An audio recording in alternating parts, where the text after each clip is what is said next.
بسم اللہ الرحمن الرحیم۔ السلام علیکم ورحمۃ اللہ وبرکاتہ۔ الحمد للہ وکفی وسلام علی عبادہ الذین اصطفی، اما بعد۔ حاضرین و ناظرین، یہ درس نمبر 2163 ہے اور آج سورۃ الطلاق کی صرف ایک آیت کی تلاوت اور تشریح کی جائے گی، آیت نمبر 7۔ اعوذ باللہ من الشیطان الرجیم، بسم اللہ الرحمن الرحیم۔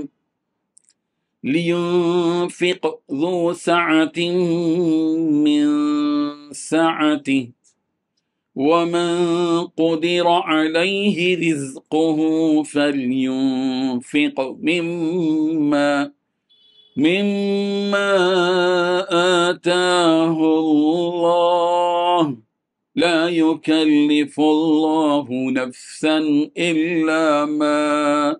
إلا ما آتاها سيجعل الله بعد عسر يسرا، صدق اللہ العظیم۔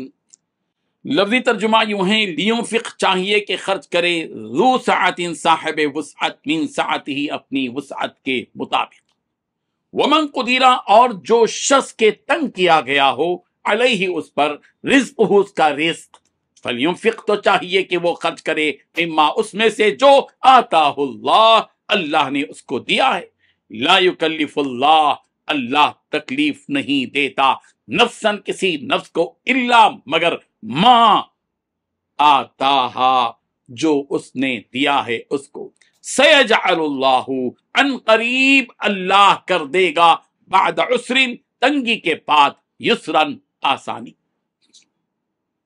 ترجمہ یوں ہے، ہر وسعت رکھنے والا اپنی وسعت کے مطابق نفقہ دے، خرچ دے، اور جس شخص کے لیے اس کا رزق تنگ کر دیا گیا ہو تو جو کچھ اللہ نے اسے دیا ہے وہ اسی میں سے نفقہ دے۔ اللہ نے کسی کو جتنا دیا ہے اس پر اس سے زیادہ کا بوجھ نہیں ڈالتا، اللہ کسی کو جتنا بھی اللہ نے دیا ہے اس پر اس سے زیادہ کا بوجھ نہیں ڈالتا، کوئی مشکل ہو تو اللہ اس کے بعد کوئی آسانی بھی پیدا کر دے گا۔ اس آیت میں 4 باتیں بیان کی گئی ہیں۔ پہلی بات، ہر وسعت رکھنے والا اپنی وسعت کے مطابق نفقہ دے۔ دوسری بات، جس شخص کے لیے اس کا رزق تنگ کر دیا گیا ہو تو جو کچھ اللہ تعالیٰ نے اسے دیا ہے وہ اسی میں سے نفقہ دے۔ تیسری بات، اللہ تعالیٰ نے جسے جتنا دیا ہے اس پر اس سے زیادہ کا بوجھ نہیں ڈالتا۔ چوتھی بات، کوئی مشکل ہو تو اللہ اس کے بعد کوئی آسانی بھی پیدا کر دے گا۔ بزرگان محترم، اس آیت میں اللہ تعالیٰ نفقے کی مقدار بیان کر رہے ہیں کہ جو شوہر اپنی بیوی پر خرچ کرتا ہے، چاہے وہ بیوی پر ہو، چاہے وہ مطلقہ پر جس کو طلاق اس نے دی ہے اور وہ عدت کی مدت میں ہو، اس سلسلے میں پروردگار نے یہ بات بتائی ہے کہ اس پر کیا خرچ کیا جائے۔ اللہ تعالیٰ نے فرمایا آدمی اپنی اپنی وسعت کے لحاظ سے ان پر خرچ کرے یا انہیں نفقہ دے۔ مثلا اگر کوئی صاحب مال و دولت ہے، لکھ پتی ہے، کروڑ پتی ہے، ارب پتی ہے، تو وہ اپنی مال و دولت اور مال کے اعتبار سے اپنی بیوی پر خرچ کرے گا اور اسی اعتبار سے اسے کھلائے گا اور پلائے گا۔ لیکن اگر کوئی ایسا ہے کہ جس کی روزی تنگ ہو تو وہ بھی اپنی وسعت کے اعتبار سے انہیں کھلائے گا۔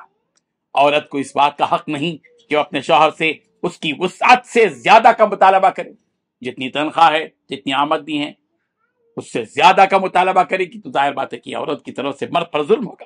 یہ اللہ تبارک و تعالیٰ نے ایک معیار مقرر کر رکھا ہے تاکہ کسی کو کوئی پریشان نہ ہو۔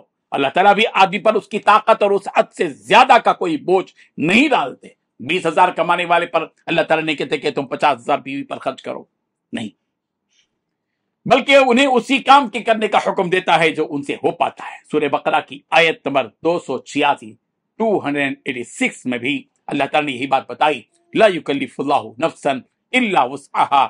انسان کو چاہیے کہ وہ اس پر یقین رکھے کہ اللہ تبارک و تعالیٰ کسی پر بھی اس کی وسعت سے زیادہ بوجھ نہیں ڈالتا، اور جس کام کے کرنے کا اللہ تبارک و تعالیٰ نے اسے حکم دیا ہے بندہ اس کام کو بجا لائے اور یہ غور کرے کہ اللہ تبارک و تعالیٰ نے مجھ پر یہ ذمہ داری عائد کی ہے، تو اس کا مطلب یہ ہے کہ مجھ سے ہو پائے گا اور پھر اسے پورا کرے۔ اور یہ جو تنگی اور مشکلات اللہ تبارک و تعالیٰ کسی انسان پر ڈالتا ہے، بس یہ تو آزمائش کے لیے ہوتا ہے، لیبلوکم، تاکہ تمہاری آزمائش کرے. اور یہ حالت ہمیشہ نہیں رہتی، بلکہ ہر تنگی کے بعد اللہ تبارک و تعالیٰ وسعت کے راستے بھی کھول دیتا ہے. اس لیے انسان کو اپنی اس حالت پر مایوس نہیں ہونا چاہیے، بلکہ وہ اللہ تبارک و تعالیٰ کے اس وعدے پر یقین رکھے، سیجعل اللہ بعد عسر یسرا، ان قریب اللہ مشکل کے بعد آسانی پیدا کر دے گا. اس بات کا یقین رکھتے ہوئے صبر سے کام لے، اور جو صبر سے کام لیتا ہے اللہ تعالیٰ یقیناً اس کی مدد بھی کر دیتا ہے. اور جس کے ساتھ اللہ تعالیٰ کی مدد نہ ہو وہ کبھی اللہ تعالیٰ کی جس کے ساتھ مدد ہو وہ کبھی ناکام نہیں ہوتا. سورۃ الانشراح میں بھی یہ بات بتائی گئی، فَإِنَّ مَعَ الْعُسْرِ يُسْرًا، إِنَّ مَعَ الْعُسْرِ يُسْرًا، بس بے شک مشکل کے ساتھ آسانی ہے، بے شک مشکل کے ساتھ آسانی ہے. یہاں پر تو اللہ تعالیٰ نے تاکید اور تاکیداً 2 بار یہ بات دہرائی ہے کہ بے شک مشکل کے ساتھ آسانی ہے، بے شک مشکل کے ساتھ آسانی ہے. گویا اللہ تعالیٰ نے بندوں کے دماغوں میں، ان کے دلوں میں یہ بات بٹھائی ہے کہ تمہیں یہ بات یاد رکھنا چاہیے کہ آسانی آ جائے تو انتظار کرو، ہو سکتا ہے غرور مت کرو، آسانی پر، فراوانی پر، راحت پر، مال و دولت پر، ہو سکتا ہے کہ مشکل کی گھڑی آ جائے. مشکل کی گھڑی آ جائے تو صبر سے کام لو، اللہ کے فیصلے پر راضی رہو. ممکن ہے کہ اللہ تبارک و تعالیٰ اس مشکل کے بعد آسانی پیدا کر دے. اللہ تعالیٰ ان حقائق کو سمجھنے کی توفیق عطا فرمائے. آمین. وآخر دعوانا ان الحمد للہ رب العالمین.